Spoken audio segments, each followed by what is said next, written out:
Hi, and welcome to DD Live. It's been a minute. We miss you guys, and it's season 15, and we're ready to rock and roll. A lot of things to cover in this episode, and this show is going to dictate a lot of things going forward, I presume, or at the bare minimum, carry a lot of the blame. And for the first time, I'm going to let you guys know it's not going to be yours truly. It's going to be my esteemed colleagues. As you know, am the infamous, the one that is not spoken of. Well, I'm back, so we don't say that anymore, right, Perra? We'll see for how long. How long, right? I'll see how long. So I'm here with Jose Perra Guerra and the one and only the Stifler, Mikey Medina. Guys, we're here. We've made it. Season 15 is upon us. But before we get to season 15, there's a lot that we did not unravel in the past couple of weeks. I don't know if it was because of schedules, conflict of interest, or just because someone wet the bed. But what happened in that Winter Classic? Giants suck. Perra suck. How's that, bro? Yeah. I mean, listen, bro, it happens. Like I said, I take all blame. I was a captain, and I made the moves that I thought were necessary for me to win. And I was perfectly, not like I said, not content, but I was obviously happy with my team. And I mean, I said it on our show, it's gonna come down to me, like 150%, just because I made those trades, I made those moves, and I was put in the position, where I'm not playing defense, which obviously is where I become a huge liability. And I said it on our show. Listen, it obviously comes down straight to me, and I wet the bed. I didn't play as good as I normally play or as I could have played. And obviously, I mean, it showed. We went, I think 0-3 altogether, right? Because there was only 2 games of pool play. Yeah, we went 0-3, and I mean, in the tiebreaker, we threw the tiebreaker away on purpose because we wanted to play Devin and the Raiders, and that also came back to bite us. So, it is what it is. It happens, but I mean, Johan and the Saints balled out. I think like all 3 was predicted, and I mean, obviously, I'll let you get into it, Mikey. But I think Lulu, rightly so, won. And I mean, from what I heard, I obviously after my performance, I was not going to stick around. But he balled out from all accounts. So yeah, I watched the whole tournament because we lost right in the second round. But after that, I just stayed around watching all the games. But I didn't really watch him because I didn't think he was going to win. I was mainly watching Biki's team, Johan's team the most. I thought they were going to be the ones to, but then you always would see Lulu in a field far just advancing, and he made it to chip, and I still didn't think he'd win. Beat Johan's team. That team was really good, bro. They eliminated us, and that team was, bro, when we were doing rotations, they had Johan, Al, Chris D, and then some skinny kid in a black shirt. He's someone's brother, I forgot. But even him just being their 5th best player, I was like, or 4th, I was like, wow, dude, like it was tough. I don't know why they lost. They definitely should have won though. I don't think Lulu's team was the best, but they won. And that's probably because of Lulu's skill, man, just running around. I saw what he was doing. Listen, yeah. I mean, I think we said it going into the tournament, like, listen, I think if there's one person that can get away with, not being a legit quarterback and running around as athletically and as easy as they make it look, it's definitely Lulu, man. And he definitely proved to be that guy.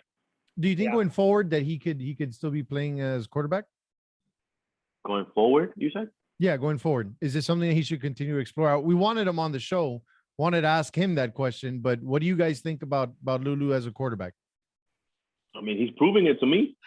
I'm still going to be skeptical because obviously, his value at receiver is tremendous, for someone like myself, obviously me being, selfishly speaking as a quarterback. But man, I mean, listen, he proved it. Last season, they ended up with the number 2 seed, I believe, or the 3 seed. And they were the first. They were the number 1 seed until he forfeited a whole week. Yeah. Right.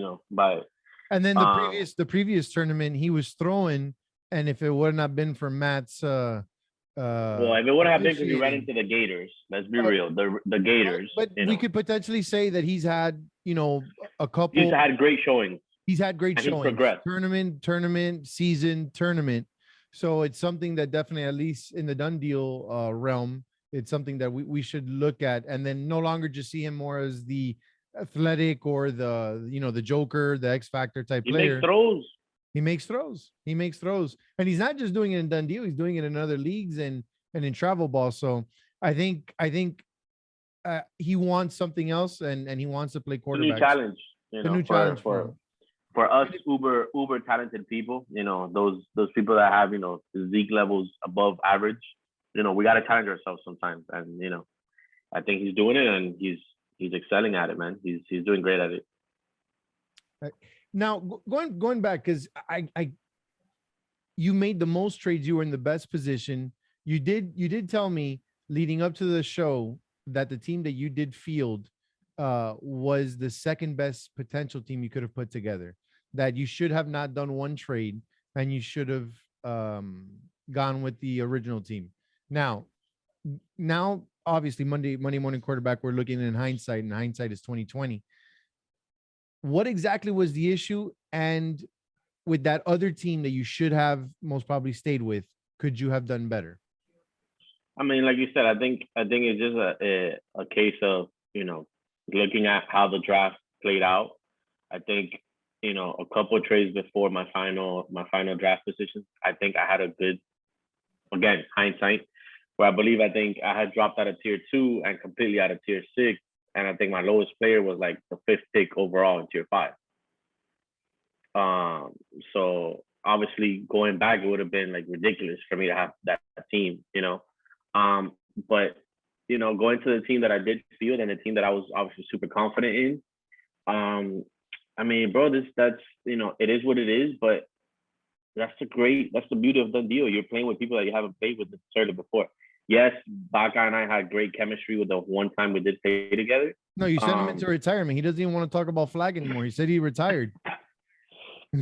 Pretty much, man. You broke this man's heart. This man said he's done with flag, that he needs to try something else. You sent last season's MVP to go soul searching. Shame on you. I mean, yeah, man. Pretty much. At least I should definitely at least get half of credit, because I'm assuming the other half was whatever performance his actual team Swish put on that World. Maybe it wasn't up to his standards. I don't know what it was. But at least half of it needs to go to me. I wouldn't say all of it, but I mean, yeah, man. Listen, I love Patterson. I love Mark. Love Anthony, and I mean Tony and Jesus. I don't think I had played with Jesus before, so I was comfortable with Jesus.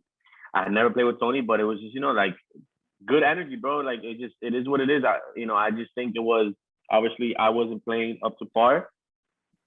And then I don't want to say chemistry, but because that could be the easy out for every team in the deal, but there was just something off. It just wasn't our day. Okay. Now, Mikey, in terms of the way that this tournament played out, is this something that you would like to see going forward, where the rules dictated that the quarterbacks didn't play defense and they were the ones that were being all-time quarterback? Do you think that's something that we should explore in order to sort of switch around the drafting? We predicted that Lulu's team would get hurt the most by this rule that quarterbacks can't play defense. That's what we said. We can look it up, but I remember us saying that players like David would get hurt the most. 100%. And Lulu won, bro. He did not play defense. So all that crap that we were talking, like, these rules, like it hurts quarterbacks that aren't true quarterbacks, but they play both ways. That didn't happen. Lulu he won. He played against Johan, who had the advantage. He did. It was actually good to see that. We had a team that they were your prototype quarterback that doesn't have to play defense. He didn't play, versus a quarterback who's not a prototype quarterback, and his best trait is actually defense, but they didn't let him play defense. And they played each other. He had great weapons. I will say that. He had great weapons. Like I told him jokingly, I was like, bro, I deserve some of it because I gave you Georgie and I gave you Chang. Because I was joking with him the whole time throughout the draft process. I was like, bro, I'm looking at both of them. He's like, bro, please don't draft me. The crazy thing is, though, like, whether you believe it or not, I think best out of 3, Johan's team wins. I was shocked to see that Lulu's team won. Johan had that team was stacked. And I played against them. And it's not that you can't cover them. It's just that when your rotations come around, that team is loaded they were really good, like across the board. And I can't imagine Johan it was tough, man. And I was on my knees. I couldn't breathe. It was constantly either Chris D or Al or the other kid. And it's hard, man. And then you have a true quarterback in Johan who's gonna let that shit a post rip all the way to, and then you gotta run back, go play corner. It was tough. But again, Lulu's always shocking us. Obviously what we said about the rules, it didn't come to fruition. Lulu didn't have to play defense. He still won. I still have my doubts about Lulu though, low key. I still don't think he's a true quarterback. I think that as long as he plays a team where the rush is good, I don't think he'll, especially throughout a season. Maybe he could win, but where's he lacking? I don't think he's like Lamar Jackson, man. I think it's that he's not gonna make that big throw until I see it. I don't think it's gonna happen. And I've seen him a couple of times. There's times where he gets stuck and he'll just run and take over the game, and that's perfect. I mean, win is a win. Yeah, you can. A win's a win, and he's gonna win mad games. It's just like the Ravens in the NFL. They win mad games. I mean, he did win the tournament.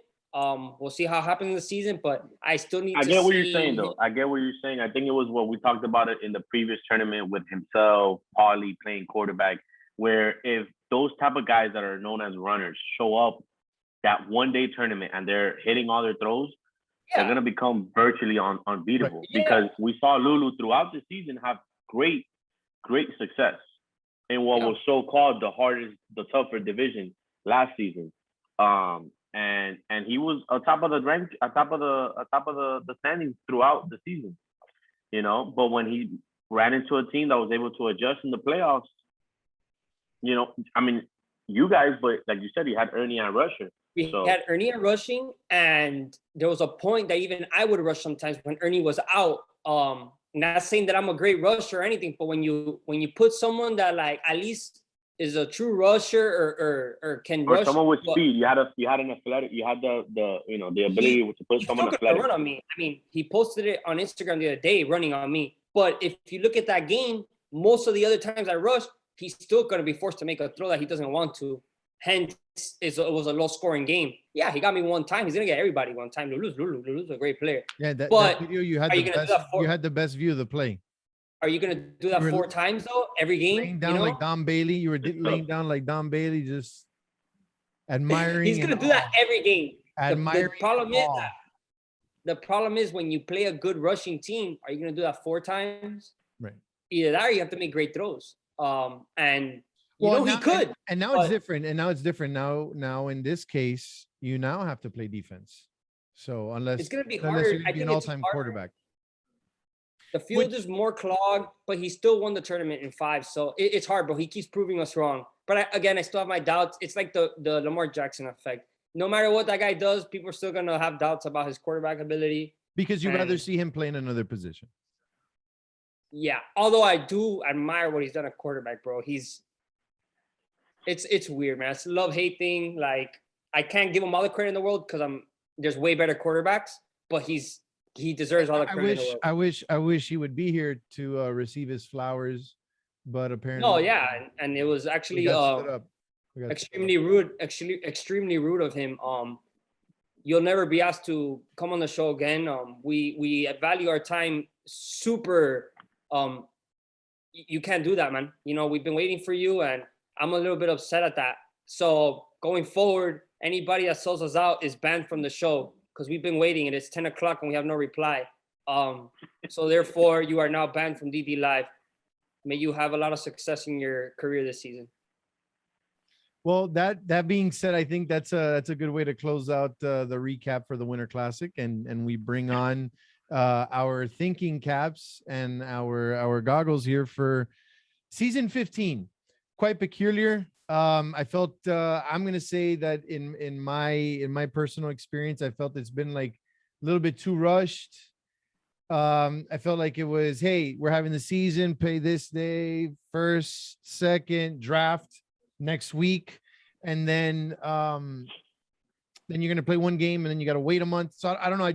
I feel like not everything has flown like normally that a typical season would have the normal buildup.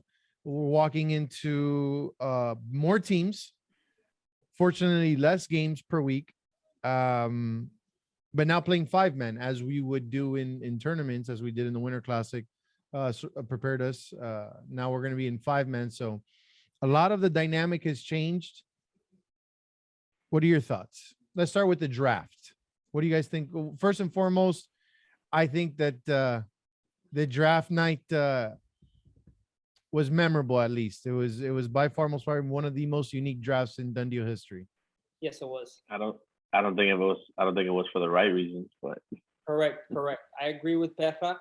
And just before we say that, I think the reason why the season feels like a slow start, I think it's because of, we just finished Worlds, man. It's like starting up a whole new year again it's like resetting the whole, and then we are like last season was really fun because everyone was getting ready for Worlds. We were out, very competitive at the time.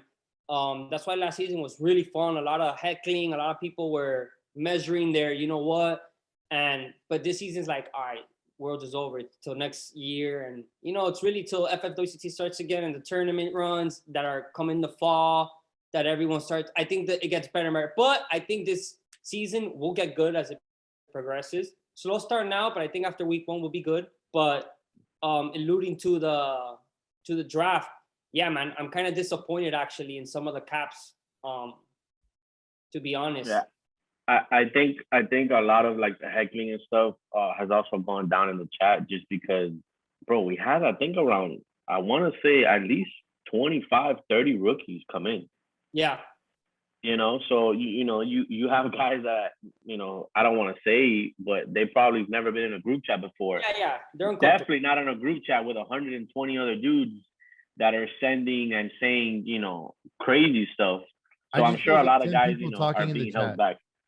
I feel like exactly, because I think a lot of the rookies, have never played Dundee. They don't really understand Dundee.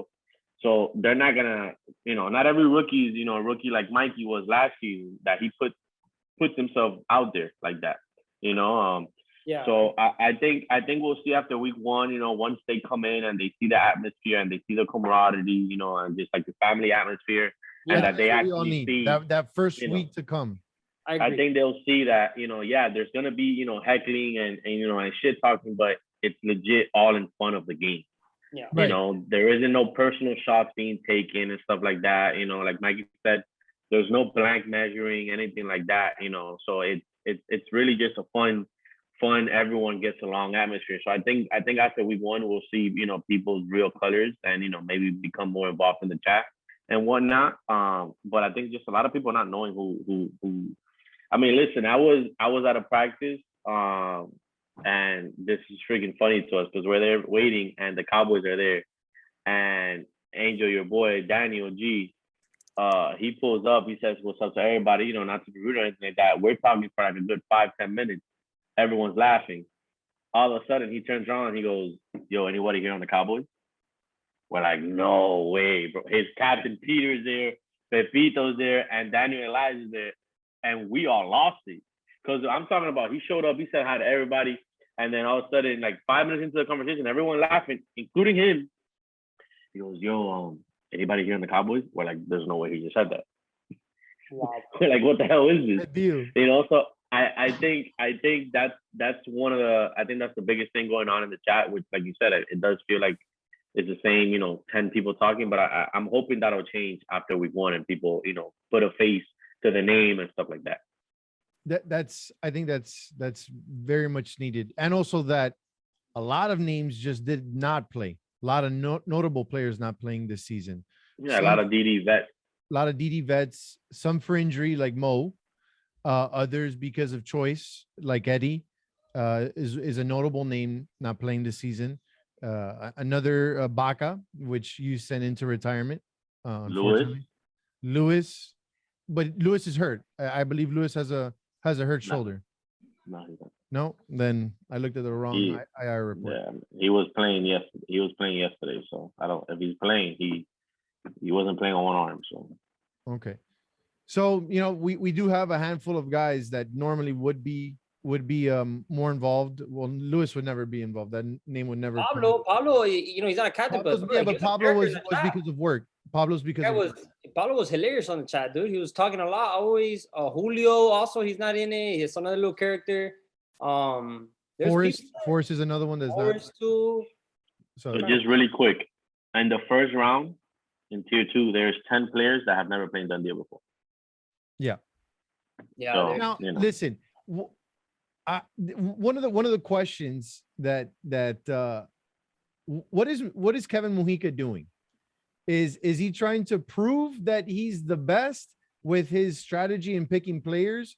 Because I'm not knocking on Freddie, but he could have gotten him in the 20s, in the 30s.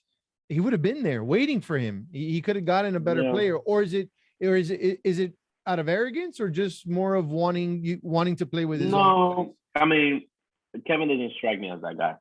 I mean, I can't say I know Kevin on a personal level, but at least, from hanging around and stuff like that, he definitely doesn't strike me as that guy. But I do know that he was one of the captains that was at the scrimmage. So maybe he just went for the people he played with. Because I know that I've been a captain before, but I know a lot of the captains tend to fall in love with one guy that they just throw the ball to over and over and over. So, or with a guy that just keeps making plays in the scrimmage, But I think, for him, that he's a first time, captain, he also maybe didn't get that. Maybe those are the only guys trying. Right. So I have two theories. Well, one theory. So when someone does this, usually, like, I back up on what he said. Kevin does not strike me as that guy at all. I know him. I bring it up because there's levels and then there's levels. And Kevin Mujica coming in, I think is in the moment in time of where he's playing in the trajectory of his football career and flag football career, arguably the best player to play in Dundee. Am I wrong, Perra? Yes. I mean, I think one-on-one elusiveness, by far, no debate. We can say he's the most prolific. He has the most accolades right now, most decorated flag player that we've had in DD. We can say that, but unless you want to say Peaky, but whatever, you get the point. I think that if someone does what Kevin did, like, for example, if David Elias did that, or even Peaky, someone that's John, we'd all be like, bro, that is really arrogant and you're un pesado. Nah. You really would. But Kevin's not that guy. I think what Pedro said is correct. I think he really just doesn't know anybody. He really likes Freddie, and he's that confident in himself. Do I think it's gonna work out for him? Absolutely not. He's not gonna. I mean, he's gonna do the same thing Lulu did a couple times. He's gonna go crazy and take off for like 100 yards a couple times. He's not gonna win a ring like that. He might get the first seed. I mean, I'm not going to sit here and say no, and he does some USA stuff. Games. No one's giving him a shot, because I've tried to gauge this question with several DD members. No one's giving him a shot. Now, this show sometimes has been a good barometer of what's going to work out and not going to work out. But on this show, we said that Andy was not going to be successful in the tournament, and the reality was that Andy was successful in the tournament. So yes. So I'm saying, but now that was a one-day tournament. So I could see where the both of you are coming from, in which that, yes, he will be able to have some sort of. My thing with Kevin, I see that team ceiling being 8-8, meaning if they better win those 8 games, they get ball first. And they better win 4-3, because they're in the worst conference. To be fair, that granted, of course, but again, we're talking about right now. It's on paper, bro. On paper, like, who are they gonna cover? Yeah, no, it's hard. Like, it's like, for example, I mean, week one they're missing George, and George is huge, and they're missing another player. Well, I mean, they're missing another player. Yeah. But I mean, they're that's gonna have 4 players. I'm not gonna say the player, though. It'll be out by the time that most probably we get there. But It's not confirmed yet. Yeah, it's not confirmed yet. But yeah, more than likely, yeah. More than likely, they'll have 4 players. So he's going to have to use 2 tier 6s. So on your first week, fortunately, it's just going to be 3 games instead of the traditional 4 games as we saw in the last season. It's 3 games. So, and if Freddie rushes, if Freddie rushes, Kevin's alone there, man. And I'm not saying that he's a bad defender. I know people like to say that point. He's still an athlete. He's still going to cover. Yeah, he's going to make plays. But it's very simple. Like, for example, just off the top of my head, if we play him and Freddie's rushing Cheeky, which is going to be a great rush to Cheeky. He's Cheeky's like kryptonite. But I'm just going to tell Cheeky, I'm going to go deep every play and tell Kevin to come with me. And we're going to laugh the whole game. And we're just going to go to the back of the end zone. And who's going to cover, like Brian? Because you look at his draft and stuff and it's not there. And I just... Agreed. I just don't think it's there. I think he had to get in the league to see for himself. But he didn't take the draft as serious. I don't think he was being arrogant, but I think he's not taking it serious. Treating it as a pickup game. I think when he sees how much reputation actually goes into this league, he's probably coming thinking like, oh, it's just DD. I'm a USA guy, which is fine, bro. I said, obviously USA is 100%. But he's going to get into it like I got into it. This is my life now. I breathe this. Listen, I will say this. You're top 2 in my book. You're not number 1 because obviously we know David is number 1. But you're definitely number 2 in my book, bro, because the framing of your jersey with let me go get that. Hold up. Bro, this guy's framing of that jersey with the picture of himself with the costume for Halloween and then the little badges that he was ranting and raving about all season long, that he was collecting captain's heads, bro. That's priceless. That's priceless. That might be DD's, I want to say, probably most highly sought after memorabilia as of right now. All right, boys. I'm gonna tell you right now, out of all my accolades, which are not many in flag, bro, this DD ring is probably my greatest accolade. It has felt the best. And Kevin, if he wins, he'll understand why I love this league so much. I framed the jersey. Still smells like sweat, by the way. That's me with all my Pokemon badges, guys. All the people I beat. That's us when we won. This was when we went to Disney. And my favorite quote. I don't know if we can read that. Let me see. Hate the first pick of this team. You take a skinny guy that's out of shape. How does that make sense, Commissioner? How does that make sense, motherfucker? Oh, man. I'm hoping that Kevin and people fall in love with the league like I did, man, because it's fun as hell, bro. Obviously, they don't write on the chat and stuff. I mean, Cheeky's in love with the league. He knows it's good. He just doesn't write on it. Well, listen, to get Cheeky anywhere at 8 a.m, he's invested. Now, you're saying a lot. You're saying a lot. You got his attention, and especially if you're not a woman. But moving on. That being said, one of the narratives was Mujica at the draft. The next one was how many people are inactive throughout the whole entire season. I've never seen a list, a list that big. Will it be an issue? Which already is, because there was a couple captains. Peaky was one of them who was making fun of other captains who had guys out on the same week, only to find out that week 1 he's gonna have to play wide receiver, and he was forced into drafting Davilov so that he could play quarterback. Not even that. He's playing with 4 people. So he's gonna have to pick up the tier 6s. That's if the captain lets him. Oh no, they announced. They announced. No, they announced. No. They announced some bogus rule that Mikey and I will elaborate later. Not a rule that DDPA approved, and not a rule that we sent in. And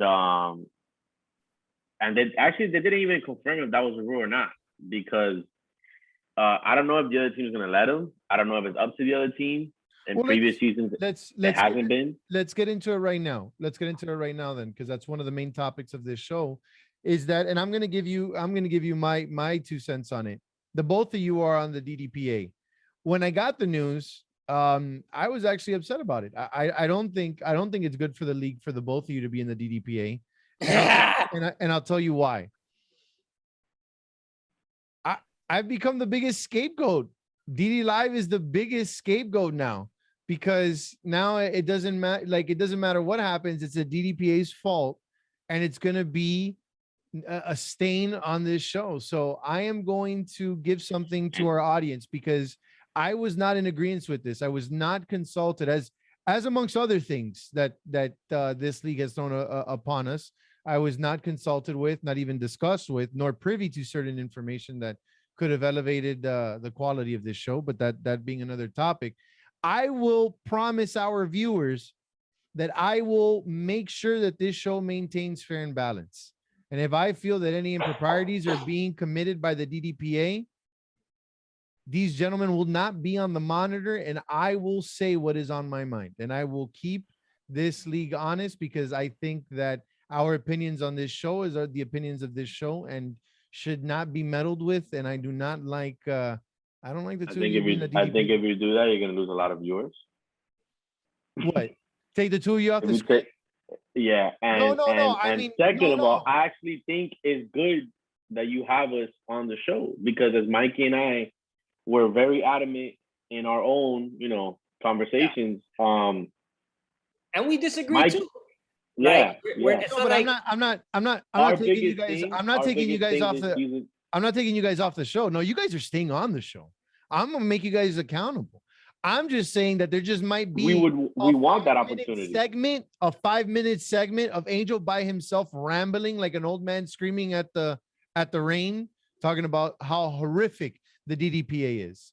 So that might be Angel's hot take corner. The main point of the whole DDPA, at least that I tried to. But let's get into it. Why do you guys want to be in the DDPA? I wanted to make it a very transparent thing, and that's still my goal. If there's ever a discussion or like if something doesn't go through and people are talking, what's the issue? This is what we did. I even offered to maybe we can if there's a week that people get injured or something, we have a lot of transactions to cover, we can record it and post how we debated upon that. I was even offering maybe we could tweet stuff like, hey, we denied this one or we approved this one. It was a 4-2 vote or 3-2 vote, went to a tiebreaker. These were the people, and elaborate. I think when you can be transparent, no one, whether it was a bad decision or not, no one's gonna talk shit because they just saw it. Okay, they debated, bro. That's his opinion. Whereas, hey, that just got denied, and no one said nothing. No one knows how it came upon. That's when conspiracy, and in my opinion, from last season. So I want to be transparent this season as possible. There hasn't been actually any moves really. We're still waiting for. I don't know if we can say yet, but there's someone that's hurt or can't make it. So he's trying to make some changes, taking long.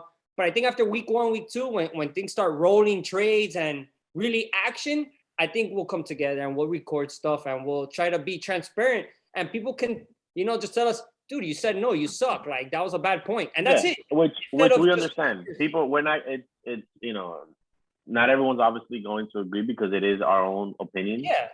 And it'll be a collective statement or it'll be a unified front. That'll be for sure, because I can tell you that we debated, when it came to rules, we debated back and forth. I was on the phone with each person individually explaining my point of view and clarifying things that needed to be clarified, in my opinion. So everything was discussed the right way. But no one's going to believe that unless we're transparent. So exactly. I think that's what we're going to head that way. We'll see. Okay, you want to. Now, I want to. Well, the makeup currently right now in the DDPA, do you think that makeup in the DDPA that you have right now, will you be able to be transparent? We agreed to it. Everyone said, yeah, sure. Why not? I think. Do you think that you could impose change? Because no. Then that's what I wanted to clarify, because what you were just saying, what led into this segment is that, we still need to clarify on a rule. So what's the whole point then? I don't think we have the power we thought we did. Or at least I thought the DDPA did, at least from what I'm seeing now. So that's why I do want to be transparent as possible. I think let's base it off real sports organizations. Right now, MLB is going through a lockout. You hear that there's back and forth between the MLBPA and the MLB. There is no back and forth between the DDPA and the owners. At the end of the day, None. we can just offer and recommend, but you know, at the end of the day, they do what they want. But that's why I really want to be transparent, so that the people see this is what happened. There's no conspiracy. This is their debate. They posted it. It's live or it's tweeted out, and that's it. Pa la mierda. It didn't work out. It didn't work out. I mean, nothing to talk about there. It's when rumors get made up and conspiracies. They get people calling in the back. Hey, he said this, bro. He's trying to screw you up. No, we're gonna talk about it live. We're gonna tell you if you're garbage and if your replacement's better than you or if he sucks more than you. And that's my opinion. And he'll say the next one, and it'll be a vote, just like they do in Congress. You know, just like they do in court. You know, you have the jury. It's that. I think that's how it has to be. Prime example. Going forward, what is the DDPA's interpretation of the rule for a team that is missing, that has an undersized amount of players? Because I also understand that this is a business and that there's a product to be protected. So to a certain extent, if you want to make sure that you have player morale up, the commissioner is also going to look for ways to make sure that the captains are made whole and that they're happy that all the other players of the team are not affected. Because you know, you don't want to give away wins, but you also don't want to be punished because someone, you know, you took a chance to play in a league and you didn't. So what's the DDPA's interpretation of the rule, and what's the ambiguity here that exists? I think we all unanimously agreed that any team who drafts or, you know, took a team upon which in a week they did not have players that were available, so they don't fill the full five, or there's tier 6 is out.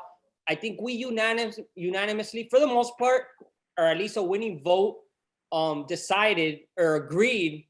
I think it was unanimous, but we agreed that there should be more severe repercussions because too many teams are drafting these guys early just because they're out a week or whatnot, whatever the case may be. And you're just starting 0.1 points, which is nothing. That means zero. The odds of it being tie I think are very low. If you post the 120 games that there was in a full season, there's always a couple ties, a handful of ties in the season. If you do the percentage, it's like what, 3%, 4% of the games. It like 100. It has to be lower than 5%. There's no way. Oh no, like even lower than 3%. Yeah, because so is it really an advantage? It's not really an advantage. There's no advantage. You have to do the math. There's no advantage. You're giving them a 1% odd that they might come out winning, and they start the first drive 5 yards before the half. Guy, if I get the ball there, I'm gonna take two. Just what Pedro was telling me. I'm gonna take 2 shots deep and potentially blow that drive away in one time just to see if I score. Because I'm low, I'm down. I need to be risky. I can't just get a first down because then I'm in la misma situación. I have to go 3 yards, 3 plays now to the end zone. It's not a good enough penalty. We wanted to be severe enough and give the other team score. A whole extra point. No. And even then. So there's two. So if we're gonna talk about this, so we propose 2 rules. We understand if you're missing a player, it happens. You know, whatever. But our strong stand on the tier 6 was not what was stated. We had 2 rules for tier 6s. There was no rules to like the Chiefs that they're missing 2 players. They're missing both of the tier 3s on week 3. That's not a penalty. You're missing a talented player. But if you're missing your tier 6, for example, tier 6s have your example, guys. Tier 6s and that's what we're standing up for. That's what I believe. In my mind, that's what I'm standing up for. That I'm like, if you guys are going out of your way to draft a tier 6 that's missing a week, and you're not being penalized harshly enough for it, of course. But as far as I'm concerned, the core and the true values of this league are around the tier 5 and 6s, depending on which format we're playing. So if you're missing a tier 6 like yourself, week 3, you're not going to be here. The penalty should be the 0.1, which is garbage, because the only way you win is if the game ends in a tie. So that's irrelevant. That's not an advantage. 1 drive, it's a 50-50 chance of you scoring or you even getting a first down. In my opinion, that's not an advantage. This whole notion that you're getting free rotation as the opposing team, is it really an advantage? Because what? That just means my tier 6 is not going to play that one. At least when we play the youth. So then I don't and based on the tier system, which is great about this league, tiers 1 through 5 on one team are equal to tiers 1 through 5 on the other. We get it. There's some teams that have 2 tier 3s instead of a tier 2 and whatnot. But based on the tier rankings and the tier system that we have in this league, your best 5 players are going to be, generally speaking, very equal to another team's top 5 players. So there really isn't an advantage in my opinion. That's why I think we send in 2 drives instead of 1, because I think 2 drives gives you at least somewhat of an actual advantage. But the biggest rule we had, which is what's getting completely misconstrued and miscommunicated, and it's being lied upon, is the fact that we made a Vikings rule, which I know you were around, Angel. I know Mikey wasn't around, but the Viking rule was if a team's tier 5 or 6, depending on the format, drops, right? So let's just say you get hurt in Charlotte, you have to drop out of the league. It's fine. We're just a scenario, right? If Georgie now comes back and Georgie says, "Damn, bro, you didn't knock on wood. You didn't knock on wood, dog. You didn't hear me? You didn't hear me? Oh, bro, I don't know. I don't believe in that stuff, but like, just that you didn't do it. I don't know, kind of sketch. But okay, keep going. So, but if you don't get hurt, something happens, personal matters, you can't play anymore. You have to drop from the. I get suspended. I get suspended. You get suspended. Let's just be real. You get suspended. You're done for the season. Georgie has the ability to say, "Yo, I'm not going to pick up a tier 6. I'm good."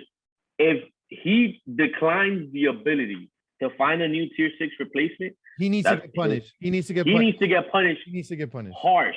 Yes. Like, so that's what we propose. That team now starts down 1-0. That should be the rule. That should be the rule. But you can't. But my argument is that I said the terms. I was forthright with my intentions, saying that I'm not going to play in my team should not be penalized because I was forthright.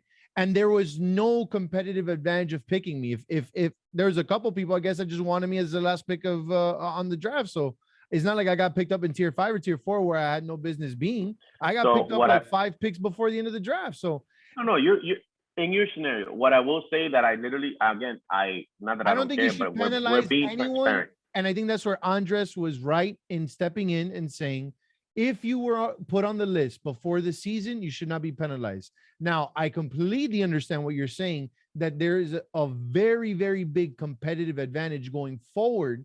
If you, the Manny Chang effect, baby. We were based for this go rule. Go home. You don't have to go now. Our team is superior. Even dead tired of not having a rotation playing Iron Man. So yes, I agree with that. That was another thing that led to that, in my opinion, that proposal that eventually we agreed upon was the fact that you got to add on all the factors that go into it. We're playing 5-on-5. You're covering less ground. We're only playing 3 games a week as opposed to 4. And if and when it really becomes an advantage is when you're in the playoffs. Playoffs are at night. So all those factors going into it, at least for this season, in my opinion, that rule should have been implemented. I don't know if a whole point, but at the bare minimum, how many games don't go with a team scoring 4 points? No, but I mean at least you get like the whole half, at least the whole first half. There's no half. A whole point then. Okay. Yeah, you're right. That's right. Now I understand. We're talking about being transparent. When I proposed that, now I understand. Yeah, because it's the race to 4. It's the race to 4. But I need to be put at a clear advantage. But you don't get ball. No. But that's the thing. It's literally that's the rule. It doesn't matter who's the higher seed. Nothing. And I'm gonna be honest. I asked David straight up. I told him, yo, if you could not play with a tier 6 and start every game losing 0-1, would you do it? And he told me, of course, 100%. I probably would fucking do it. So it's obviously not as severe, David. So it's obviously not as severe. I'm pretty sure if you ask every captain, if you start every game 0-1, but you're playing with your best 5. All right, guys, like, comment, and subscribe. Put it down there. What do you guys think? If you don't have to play with your tier 6, you play with your top 5 all season, and you just start every game 0-1, would you do it? Yeah. And I guarantee you, there will be caps that will say, hell yeah. Jerry would say, hell yeah. He has 3 tier 6s. He's going to say, get out. I would honestly say at least 75% of them. Of course. 0-1 is not really as bad as you think. It sounds bad, but dude, you're not playing with your tier 6, man. we love I love the tier 6. But look, the conversation is good because now I get a better understanding of where you guys are coming from. And No, I'm gonna be honest. I'm gonna say his name too. Like for example, let's say Gabe Sanchez doesn't show up. He's not on the list. They took him off the list. But that's the thing. Like obviously, but he's missing. I know he's missing because Cifuentes told us that's his point. Let's be transparent. So he's gonna miss. But then that's where there's a little loophole because Chink was smart and he drafted him tier 5. He got reached for on purpose. I don't like that. That's the stuff that gets me heated. Because now there's people in the league covering for it. They took him off the list. Why'd you take him off the list? Now he better play. He better cancel all spans. If he doesn't, DDPA is coming. I hope so. But there's no rule right now for that. So what can we really do other than take the heat for it? Because we didn't make a rule right now. So we're gonna eat it 5 weeks from now. I promise. Mark my words. Yeah, which again, it's not the fact that we didn't approve all the rules or whatnot. It's just, at least in my opinion, there was no communication between us and the commissioner or the owners. Like, yo, listen, guys, these penalties are a little bit too harsh. Can we compromise? In the chat, isn't John in the chat with you guys in the DDPA? Yes, I wrote it in the chat. No, in the DDPA he's not. But I wrote in the chat. I said if Gabe Sanchez doesn't show up for playoffs, well, in the DDPA we know that he's not going to show up. But if he really doesn't, he was not on the list. They're going to be fine with the penalty. It's just 0.1, 5 yards. I mean, who's not going to do that? It's a huge advantage. Luckily, I don't think their team is that good. I'm not trying to diss anybody here. I'm not mad at them, but I'm just saying. We'll get to the teams now. Imagine he was in the Giants, bro, and they had, it's like fork over the whole ring. Like it's Juan Uso. It's not fair, and I think the DDP is gonna get heat for it at the end. They're gonna say, why didn't you guys say anything about when I did? But we'll see what happens, man. Yeah, I think at least for myself, but I think at least for I don't want to say not everyone cares in DDPA because I think all of us really do. But I think just the biggest, at least in my opinion, the biggest issue I had was the fact that there was no communication back and forth, and then they just blast out these rules, and then they put DDPA next to them. Like, I know, didn't send in those rules. That's not what we proposed. I saw that, and that's not fine. what we proposed. I'm glad we're here. And another thing, what do you think about the new rule, the quarterback rule? I know I asked some quarterbacks. We talked about this. That like I don't understand how that was a loophole. That's not a loophole. There was nothing wrong with that rule or nothing. Like I told Chris D and like I've told everybody that's asking me about it, it wasn't my idea. I was the number one person. I'm like, that's ridiculous. There's no rule that needs to be made up. You guys just got by David or the Cowboys, whoever it was. Yeah, it was David. I played the Cowboys. People were saying the Cowboys. I played the Cowboys last season. Roger was in the damn freaking field. Yeah, no. Roger was out for the first drive. That's it. David did it to everyone in the playoffs, so every game, and Lulu was struck. He was arguing with Chris D, our ref, for a long time. I didn't even understand the rule. I was like, why is David still here? And David's like, no, because I got out this time. I'm like, bro, I don't even need to understand. I just want to just tell me what to do. But I learned after. I was like, bro, how's that? It's not a kink in the rules. It's just it's a captain that understands the game flow, understands when to get out so that either way, he's still taking a risk when he had to because he still had to sub out at a certain point. And he told me, Mikey, do I take the risk now? You can ask him. I wish he was here. And he's like, yo, I'm like, yo, get out. We'll hold it down. And he gambled every time, and it paid off. I didn't understand why that rule needed to be made because it wasn't needed. Like, I just hope you don't have to tell the other team what drive when the guy's getting out. When you're gonna do it. Just you have to. The ref. But the ref is gonna announce it, or what's gonna stop me from coming to the ref and be like, yo, when is he gonna get out? Yeah, when is he gonna get out? That's stupid. Yeah, that doesn't make any sense. True. Yeah. There's a integrity component that, I mean, hopefully the refs, but I can't see it getting out. No, is that anytime, like think about it, in any other sport, when there's going to be a change, when there's going to be an ineligible player, the referee always, announces it to the crowd. So, everyone's going to be in, if anything, the game has to wait for the game to set. So the defense could always wait, or the offense could always wait. Okay, what's going to be the rotation? And this one's going to be ours. Yeah. I think it's actually not only is it a dumb rule, but I think it puts the other team at a huge advantage. Now, well, okay. It helps the out team the quarterbacks. Like Cheeky, But- I like the rule because now Cheeky has no idea when to even get out, or what David did was fantastic for me last season. He handled all the IQ. With Cheeky, I know I have to learn all this stuff now. Cheeky doesn't care. Like it's an advantage for us because now he can be like, okay, now I have to write when I'm gonna get out instead of having to think, or I have to think for him. You know, so I'm grateful, but I know people like David are heated at it. People like well, they're good quarterbacks. If Eddie was there, Pinky or Willie doesn't understand. He doesn't even care. But if they were in DD, they would understand the what it means, bro. It's a big difference, bro. I think a lot of games were won by David just by him knowing when to get out. IQ.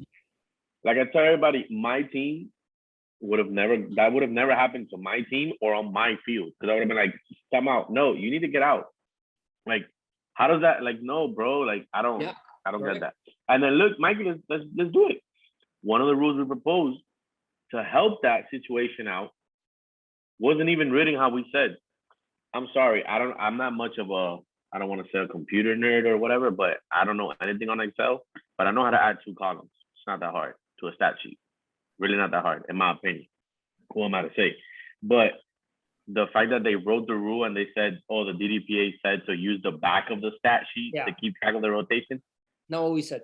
To quote Ray Matt, they're just being lazy, bro. Yeah. Because all you got to do is add 2 little columns Correct. with an O and a D on the top. That's it. Correct. Okay. But, you know. So that said, now one of the other things that we wanted to discuss. Actually, wait, Mikey, do you think we make it through DDPA the whole season on this show? While on the show, I think we get kicked out by like week 2. I think when trades come, and replacements, I think there's gonna be an all-out war. But this is good. I mean, it's not like it's a bad war. I think this is important. Yeah, we're not like it's not like we're coming after anybody or that, but we're just being transparent. You know, we're letting everybody know what's going on in our heads and in our actual inner circle. We're not going to give details on a trade that hasn't happened or anything like that. But when something like this rules that we didn't agree with, yeah, we're going to speak our mind. And if our vote doesn't go through, or if we made a decision that the league doesn't like, we're going to put, this is how we came about it. Now you can tell me that I suck or my opinion sucks, and I'll take the heat for it. But what I don't need is rumors circulating about there's conspiracy. No, just tell me I suck or my opinion sucks. That's it. And I'll take that all day because I don't care. Now, moving forward, Tropical Park, same size field, but now we're playing 5-man instead of 4-man. So our resident genius surgeon QB, and I'm not talking about myself, guys, even though I've been throwing bombazos lately. For those that don't know, I'm coming for the best left-handed quarterback in Dundee. Lazo, cover my face. Lazo, drop some highlights if you have it right now. Perra, for the rookie crowd, how's the game going to change in 5s over 4s?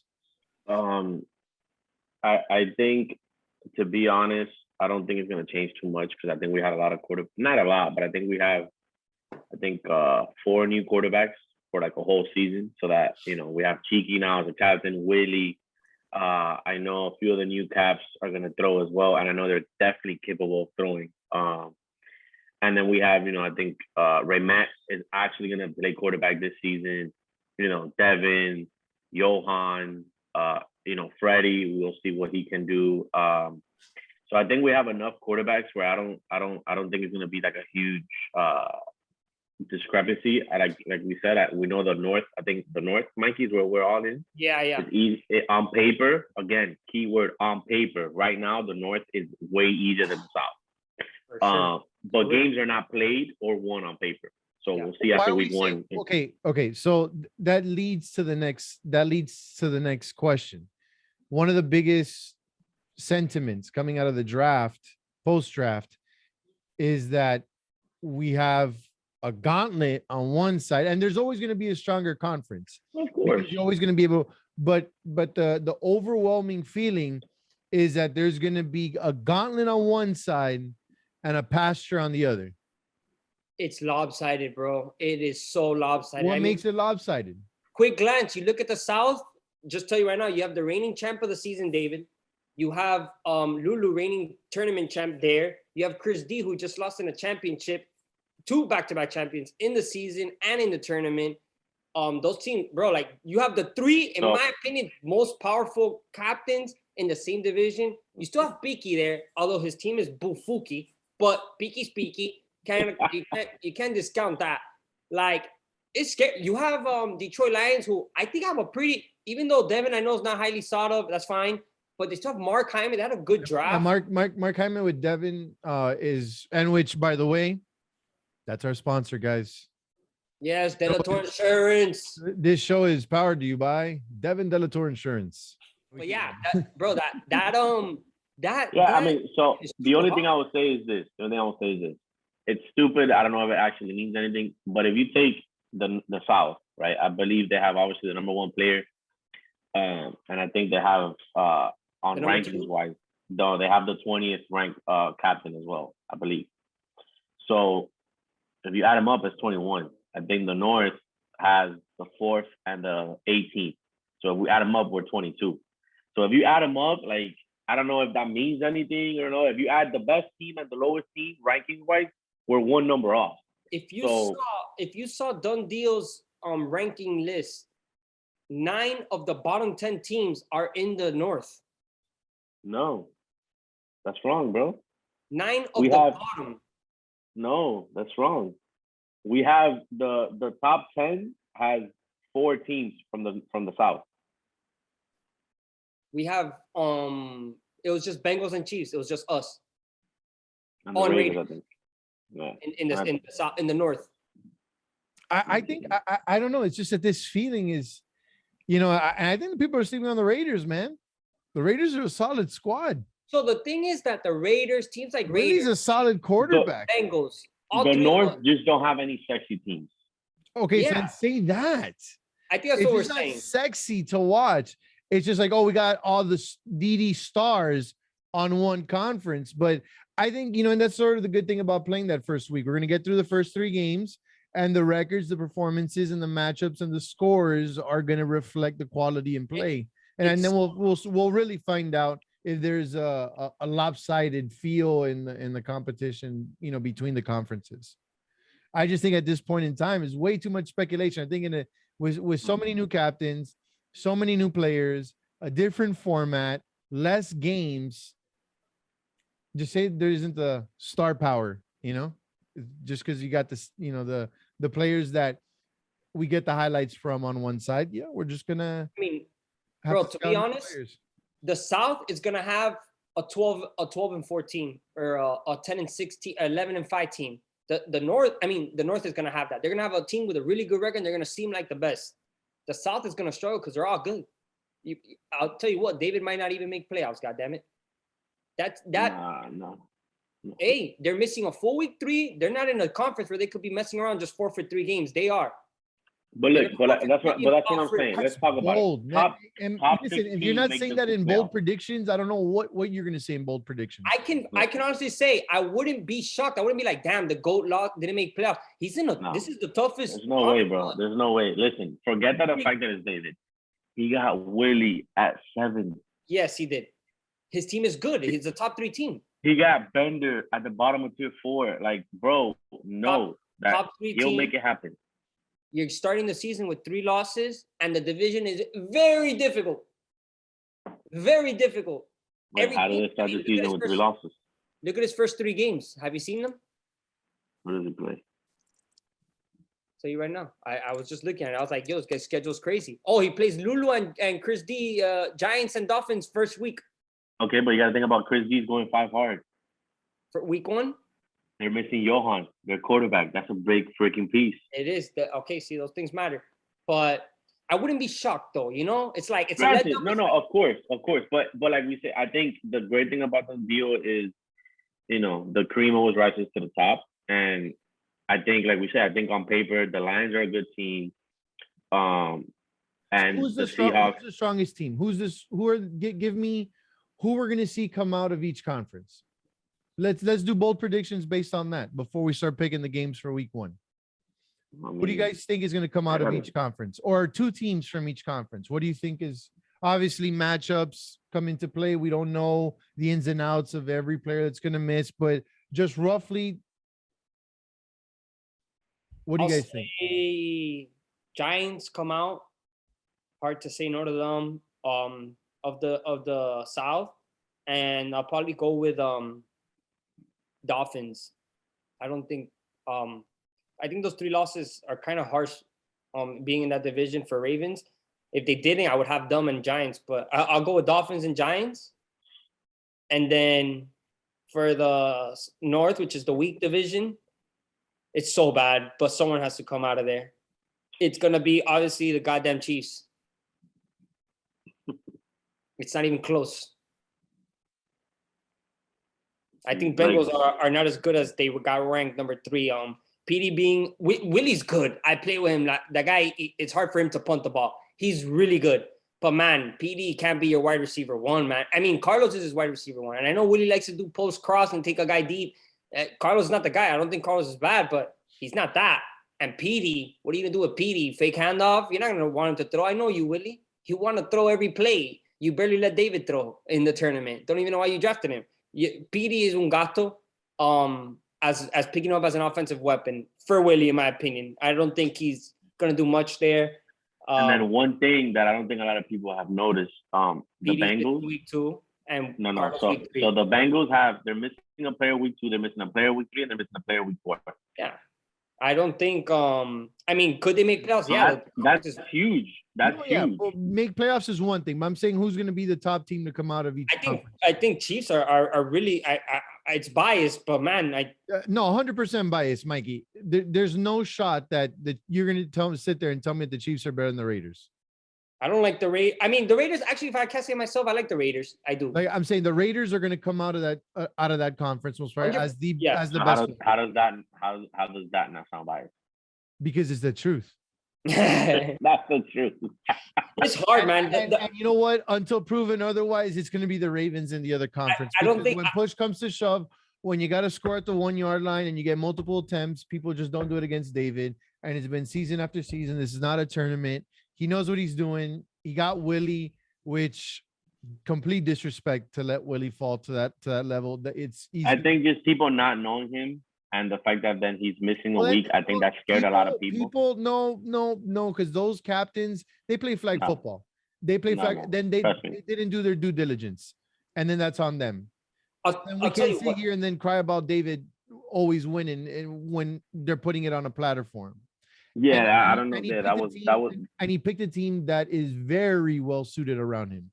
I think he's going to have a great season. And when push comes to shove, in a playoff, is Lulu going to make it? Absolutely. Is the Giants going to make the playoffs? Absolutely. But when push comes to shove, those teams are going to face each other eventually, and most probably the Ravens are going to strategically put themselves in that middle pack with those losses that they're going to gain. I think the Ravens is a viable option to come out of despite the losses that they're going to. They're the top 2 team. I mean, it's just the conference is hard and the 3 losses are hard. If they can make playoffs, they're good. But it'll most probably give them a more favorable ranking where they could avoid some noise that, and let someone else, and they'll get someone on a second win. And I really think it's the Raiders conference to lose. Chiefs are not behind. It's at the end of the day, Cheeky's slinging that thing, and you're there. No matter what we lost, though, no North team is gonna win. This is the South Conference Championship. I disagree big time. I don't know, man. Listen, the Raiders team is very solid. We stay healthy. I got a bold prediction for you. I'll tell you what. I think a lot of captains that don't have good teams in the South, for example, Peaky, who I think his team is the worst team in the South. It's gonna come over. I think I think he's very smart, and he's gonna know he's gonna have to ship himself to the North. I'm telling you, that's why I'm saying on paper, bro. That's why I don't even want to pick a team because things will change. I anticipate this season being so. The South is going to be warfare. There's going to be a trading frenzy. There has to be because people are going to say the North is sucks and the South is too hard. If Peaky has a bad week 1, Peaky's a mastermind. He's going to be talking to his team, get me out of here. They're going to trade him to the South. To the North because after week 1, he only has Davila to throw for. You're not trading Davila, though. That's the problem. Nobody's going to trade for him. It's like no one's going to trade for me, which is That's my point. He's Oh, gonna so do he's mental gonna shut warfare, himself- and he's he's gonna gonna shut get himself out. he's gonna get traded out of there. You know, he's gonna get traded out of there. And at least in my opinion, if you're any type of smart, you don't trade within the same conference unless you're raping somebody. I think that a team in our conference will trade for him. A team that is not doing good in our conference, or vice versa, he'll get himself shipped out and land up with any team in the South, and he'll make playoffs. I mean, it's not a strong conference. It's a guaranteed playoff spot, which for his ego and for himself, he knows if I get a playoff spot, I can make it far enough. I can, because he's good. I think the South, he's gonna realize week 1, unless he proves us wrong. His team's really bad, but you know, Piggy speaking. Maybe Yeah, no shot. I'm sorry. Who does he play? Who does he play week 1? I don't know. Let me check. But he can, if he rats some wins, maybe. But I don't think he's gonna realize he's gonna go 0-3 or 1-2, and when you put it that first week is going to be interesting to see how many trades are going to come into fruition. And that's the thing. There's going to be so many trades. Go ahead. Who does he play? Eagles, Cowboys, and Seahawks. I don't know if they're any of the strong teams though in the South. I think they're all strong, but Cowboys, Eagles, and Seahawks. I think obviously the worst team there by far is the Seahawks out of those 3. But other than that, the Cowboys, they're a sneaky good team, bro. Cowboys are a sneaky again. If they stay healthy, because I know they have a couple players that are injury prone. So if they stay healthy, they have a pretty good team, and I like Peter as a captain. Who's the quarterback there? I would assume most likely Peter. Okay. Yeah, it is not a bad team. And then the Seahawks are not a bad team, but I don't see that team. I don't see that team lasting more than a week. Yeah, I don't. Chargers could probably see, even though I think they're the worst team. It's Peaky, but I think their team is really bad, bro. Yeah, I didn't really understand Piggy's strategy trading out of tier 2, just because he ended up with 2 bottom picks in tier 3, a bottom pick in tier 4, and 2 bottom picks in tier 5. It's so really bad, man. Yeah, so just like his whole draft strategy didn't really make too much sense to me in terms of the spots. In terms of the spots where he ended up in. Yeah, he got an A+ grade though. Did he really? Yeah, because but it doesn't matter. He traded. A+ grade is for getting steals, but yeah. Yeah. You know, he traded. He drafted in the bottom 5, in the bottom 6 pick in tier 3. He drafted the second worst player in tier 4 by definition, and that was a huge steal. But then he drafted 2 tier 5s with the 4th and the second to last pick in tier 5. So like, no, yeah, I don't like it. You know, like as opposed to Patterson pretty much had the complete opposite. He got out of tier 2 and out of tier 6, but he had the 3rd pick in tier 3 and a middle pick in tier 3. He had a bottom pick in tier 4, but then his worst player is 70, which is dead smack in the middle of tier 5. Yeah. That's that's how you try to do it. So I don't know. Like again, Piggy got great steals at every position. I'm not gonna lie, but I mean it's tough. It's tough, man. I know he's missing. It makes for a good storyline, and obviously to what's gonna happen after week 1, and that's why we got to play the games. We're gonna find out if there is lopsidedness, how many trades, how many people are upset, and who are pretenders and who are real. So it's an interesting week. So let's get on to the games of the week. And we don't pick these games. Our beloved commissioner provides these games, or management provides these games. So first on the dock, 8:45 a.m. Giants, Ravens. Mikey, start it off. What do you take? Oh, it's a good game. Week 1, holy crap. Oh, you said John's missing week 1? Yeah, so it definitely loses some of the steam there, but it still should be a very good game. It's definitely Ravens. If Chris D's at quarterback, I can't imagine it's a problem for David or Willie to cover Julio and whoever else. Should be. Yeah, I got Ravens. Yeah. I mean, Ravens for me. Yeah, just because I mean it would have been fun. Honestly, I'm gonna say 4-1 just because I don't think Chris D's gonna be able to run wild like he was last season at quarterback. You know, with that middle being more clogged up, and it being David, Willie, Enzo, and Bender, it's gonna be hard to run around that. I'm not gonna say 4-1, but 4-2 definitely. 4-2 Ravens. All right, so unanimous. All three of us pick Ravens. So on to the second game. And again, it's the Ravens, 10:15 a.m. Ravens, Dolphins. Again, another game that to me on paper sounds good, but the Dolphins are missing their tier 6 Mendoza. And although I like the team because they have Lulu, I don't think it's necessarily that good of a team with Andres, Mendoza, and I think they have another tier 6, I believe. Guys, And well, Alabao, yeah. So they have I mean, Andres was a huge reach. I don't care what anybody says, that high in tier 4. And Alabao was a good pick, but I just don't. Again, I don't think a team of Shamir as the number 1 receiver being covered by any of Willie, David, or Enzo is gonna get open. Is gonna get open consistently. So you might have I see it as another 4-1 game, honestly. I 4-1, 4-2, because you gotta give it to I think a bad rush, a good run, a good dip. 4-2 Ravens. Andres is the sack record guy holder, but he's gonna struggle versus David. We all spoke about how last season the quarterbacks he faced were not mobile at all. All the mobile ones were in our conference. It's gonna be a different story. He might get David. Maybe. Yeah, of course, everybody can get got. And I think if David wants to be smart, but if David wants to send some sort of message or whatnot, I wouldn't even be surprised if he rushes Willie at Lulu. Because who else is he going to throw the ball to? He has nobody to throw the ball to consistently like that. True. Or maybe he rushes himself just to put his foot down, not because he can stop Lulu, but just to make it harder on Lulu. Yeah, I agree. Okay. No, yeah, I do got Ravens. I'm looking at the Dolphins. Does David? There's no penalty because Daniel is on the list, right? Yeah, but I don't think it's gonna matter. Yeah. Next game. Bengals, Raiders, 9:30 a.m. You see, so who's throwing for you guys? Angel. Who's throwing for us? Revis is throwing. So in my opinion, the Bengals are ridiculously overrated. Yeah. Who's gonna be their wide receiver 1? Forget that. Who's gonna play defense? No. But tell riddle me that. Willie's Willie. He's gonna make it work. That's fine. I'm gonna fall back on that. The fact that Willie. If Carlos Lopez is wide receiver 1, who we're gonna put on him? Georgie?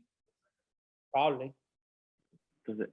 So the reason why I don't necessarily think Carlos Lopez is gonna run rampant on Georgie. Willie's gonna find him. No, he's not. But that's not the point. It's 5 men. He's not gonna be isolated one-on-one cover like that. But I'm not huge on the Bengals. Again, we're talking about on paper. And I'm sure people, they can say whatever they want, but bro, I just don't see it. Offensively, they can make it work. It's Willie's. He's a phenomenal quarterback. But bro, defensively, that is Swiss cheese. Their best athlete is Carlos Lopez. Yeah. I agree. With that, I say it all. I'm sorry. 4-1 Raiders. That's what I'm saying. If not 4-0. 4-1 though. Okay, yeah, I'm definitely not going that far. I'm gonna say 4-2 just because Willie is. And I think you guys are gonna struggle a little bit on both sides of the ball. Just because I think Revis might struggle a little bit with play calling. Yeah. Just a little bit. I think it's a close game. I wouldn't be shocked if it's a 3-2 win by Raiders, an ugly win. And then I just think defensively it's gonna take a game. I don't. Well, that's your second game, so maybe you guys figured out the first game how to actually play defense. Because I just think I think it's an easy, an easy scapegoat, but I think it's a justifiable scapegoat, and it takes a little bit of time to gel as a team, and you have people that have never played together. Rivas is not generally on defense. I'm assuming Suazo is going to be forced to play corner or middle. I don't know. So there's a little adjustment. There's an adjustment period for sure. Okay. But I do have you guys winning. And Mikey, you have us winning, or you have? I do, and I also have a bold prediction with the Raiders. Okay, what's the bold prediction? I think at some point in the season, just because they'll be doing good, they will experiment that Rivas will be the quarterback first drive, and maybe after that they'll let Angel get some shots, and they'll be like, "Hey, this works. Rivas works really good for Angel. Have Georgie and Anthony Nunes and Swallows as his offense a couple times if we're in trouble with the matchups and whatnot. Maybe it works." Let's just move on to it. Let's move on to the next game of the week. Let's move on to the next game of the week. I hope so. Indeed. I hope so. And Lazo, put a highlight right now. I know Rivas doesn't want to play quarterback. Me and Rivas, I'll make sure Rivas breaks the reception record. Come on, man. That's definitely not happening. That's definitely not happening. Stomach is turning. I'm gonna get away with you getting a couple of drives, but Rivas breaking the reception record and you being his quarterback, that's definitely not happening. No. Leave. No. All right. All right. So far, the league has given us complete lopsided games where this panel has gone 3-0 on every pick. Final pick, Bengals Niners, 11 o'clock. So it's a later game. It's probably their last game. This game sucks. I have a little bit of insight on the Niners. Nobody knows their players. I know two of them. And I'm pretty damn certain that Jordan's gonna throw. Yeah, I don't see that team doing anything. It's really bad. I'll tell you what, their best player is their tier 5. He's good. I know the kid, bro. I know the kid. Who's the tier 5? Andres. Yeah. He's not as bad. He was a huge sleeper. I don't know how he got ranked that low. But he did. I think the guy he picked, number 55, Norman. Wait, no, it's not Norman. I'm thinking about someone else. He picked Norman though. He drafted Norman with his first pick at 26. Yeah, he did. Victor Peña's he's pretty good. I mean, he's decent, but he's a thumper. But yeah, I don't have this team. I mean, again, in our conference, anyone can make playoffs, but I don't have this team making any type of noise at all. I think Andres is their best player, and he will skyrocket in the next draft. He went way too low. That was a huge steal. I think this is a 3-2 Bengals, 4-2 Bengals. I don't even think they could get to 4. I think it'll be like a 3-1, 3-2 type deal. Bengals win though decisively. Yeah, I'm thinking like 1-1 game tiebreaker. Like no 1-1. Oh my God, tiebreak. That's maybe like 0-0. So you're telling me it's gonna be like the like Shawshank Redemption when he's like crawling out like the sewage. No, I just saw the movie last night, bro. It's a beautiful movie. It's a beautiful. I just like saw it at the end of the game, and the range is hitting you. Is like, yes, yeah, me limpié de esta suciedad. Like I don't have to be involved in this game anymore. Wow, man, it's crazy you said that. Like at 3 a.m, I saw the whole thing, man, by myself. I love that movie. Really good, man. Bro, and the guy still asked for permission to use the bathroom after he got out, bro. That's crazy. That's when you know you gotta go, baby. Wow, man. But yeah, this game is booty cheeks. I don't think it's a game of the week. That's why I thought of Shawshank Redemption, the sewage tunnel. It's hard to find any game of the week with our conference, to be honest. But I think honestly, which again it loses some of the steam in my opinion. The Jaguars versus Patriots. I think that should be a pretty good game. But the Patriots are missing Joe, and that's their tier 4, and he's a good player, man. So I just I think if they have their full team, I think that's a really good game because Patterson's mobile enough to challenge Ernie somewhat, and they have speed pretty much throughout the whole lineup with Alfarito, Jules, Joe, Yandri as their worst player is a really good person to have as your worst player. So I think that's a pretty good team. I would say another good game is Dolphins and Detroit. I'm excited for that one. I'm excited to see Devin, Jaime, and Mark against with weapons against Lulu's and familiarity because they've all played together. I think that's a really fun game to watch to see how. I think that's just a shootout though because I don't see a way. A fun game. I think it's a great game though, nonetheless. I don't see a way where the Lions are getting stops consistently. Any other comments, gentlemen, before we wrap this thing up? Good to go? No closing comments? We've said enough. We want to thank you all. If this is your first time watching, we appreciate you and hope you tune in. As always, if you have any highlights, any personal videos you want to send in, any comments, obviously you can reach out to one of us 3. This is the show of the people. Voted best show in DD. And you guys said we were not, we already knew it, but you guys just made it, cemented it, whatever. But we love you guys. We're here for you. Keep it going. Let us know. Let's have fun week 1. and we'll be back soon. Peace.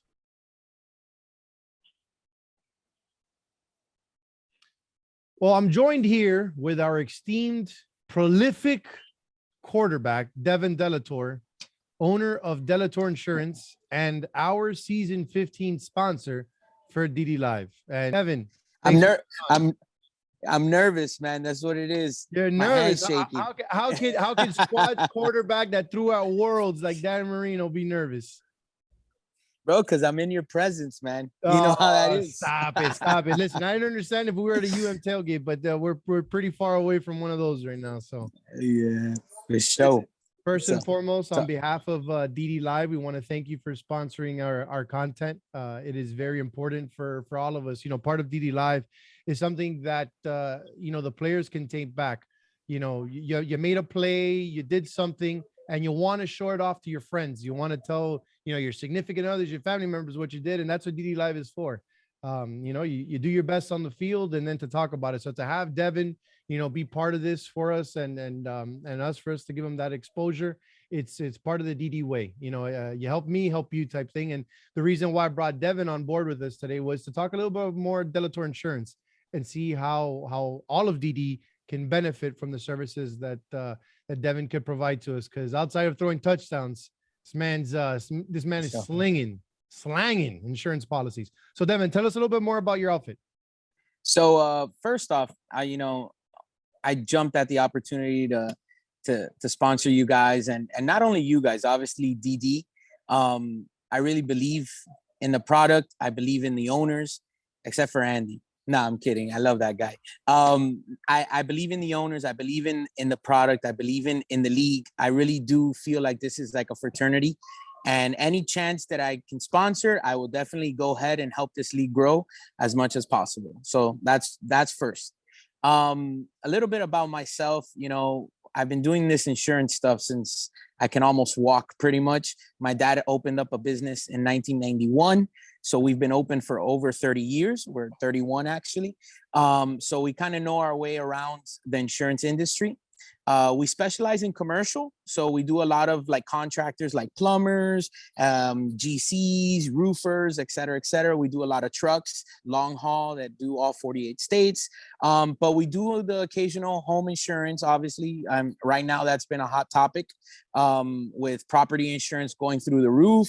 You know, the other day in the premiums doubling, house premiums are doubling. Bro, yep, 60 to 70% increases. Which obviously it's going to be hard on purchases of new homes and refinances and stuff like that. So we got a couple options. So obviously you can contact me, my email, my phone number, whatever it is you need. And we can get you a free quote. It doesn't hurt. I always tell people, just give me a chance, give me an opportunity, and I can go ahead and try and see if it works out. We also do car insurance. Obviously there's a plethora of insurance carriers that do car insurance, but again, it doesn't hurt. I can quote it for you. We can take a chance and see if we can move on. I always tell people I'm the worst salesman, right? Because people come and ask me, "Oh, ¿tú crees que me puedes resolver?" And I was like, "Listen, I'm no magician. I'm gonna put it in the system. I'm gonna get all the quotes, and I'm gonna give you the price. If it's better, I'm gonna tell you, oh, tírate. If it's not, I'm gonna tell you, oh, yeah, you're good where you're at. Stay where you're at. You know, I'm never going to try to talk you down and try to come over for less coverages or nothing like that. I try to give you the best thing I can give you. And I always try and ¿cómo se llama? I always try and guide you the best way I can, whether it's with me or with someone else. Absolutely. Absolutely. So more of your emphasis is on the commercial side. So if we're looking Correct. for property insurance, liability insurance, that would be GLs, something. Yeah, that would be workers' something. comp. Beautiful, and which we know in the state that we're in, these are all requirements in certain facets of work. So not only can you provide these other services like the car insurance and the home insurance, but you know, most probably you're better curtailed for someone like that is a business owner or whatnot, that they could go for a one-stop shop. Correct. One-stop shop where we could get all these different policies. Yeah, that's what we kind of focus on. And honestly, we've been really successful. I mean, any business that I feel has been open for 30 years, I mean, feels like they're doing a good job. Well, I did remember that you shared with us a couple months back that you were part of this insurance conference. I know you spoke at and headline, no? Correct. Yeah. So I'm president of the LAIA, which is like it's an insurance agency association that started back in 1960 something, and my dad was president back in 2001. So it's kind of like I'm a legacy president, and it's kind of pretty cool, man. I've been able to travel to Houston, to Atlanta, Chicago, and kind of spread the word in this association that kind of helps other insurance agents, build their brand and grow their business. And honestly, it's been a blessing, I will say. So you're very immersed not only within your company but within your industry to help others do better, correct? Correct. Yeah, I've been to Tallahassee. I've advocated for people, obviously, for this property insurance that's gone through the roof. I've advocated for AOB. I've advocated, which is assignment of benefits. I've advocated for the PIP bill that they're trying to pass. All of that, trying to help you guys to make sure that insurance costs don't go up. So and that's part of the value of doing business with Delator Insurance. Not only are we buying a product from, that a third party is facilitating for us, but it's a great individual that's advocating for us and trying to provide us a better tomorrow, huh? Yes, Especially sir. in the state of Amen. Florida, because these premiums are going through the roof. No, I'm telling you, when I talk to people like outside of the state, everyone's like, "You live in Florida? Yeah, that's a different country." So yeah, I'm with you 100%. So to be successful in this region, it means that you're the best of the best, Devin. Yes, sir. That's what I believe. I believe that on and off the field, right? No, listen, because we know that on the field you believe you're the guy. Because trust me, you don't want to get in your crosshairs on the field.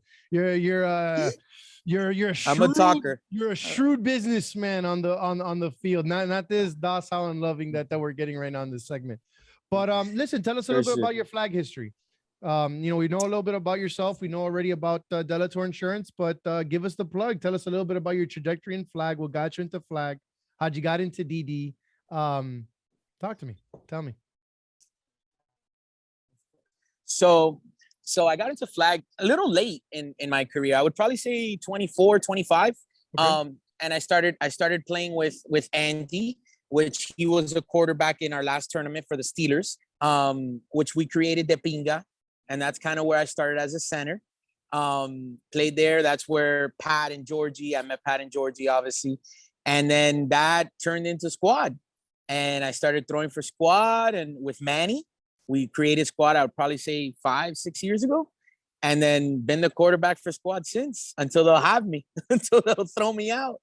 I came with DD through Kevin, which obviously he brings, it feels like he brings in 30% of the league, he's the best recruiter for the brand.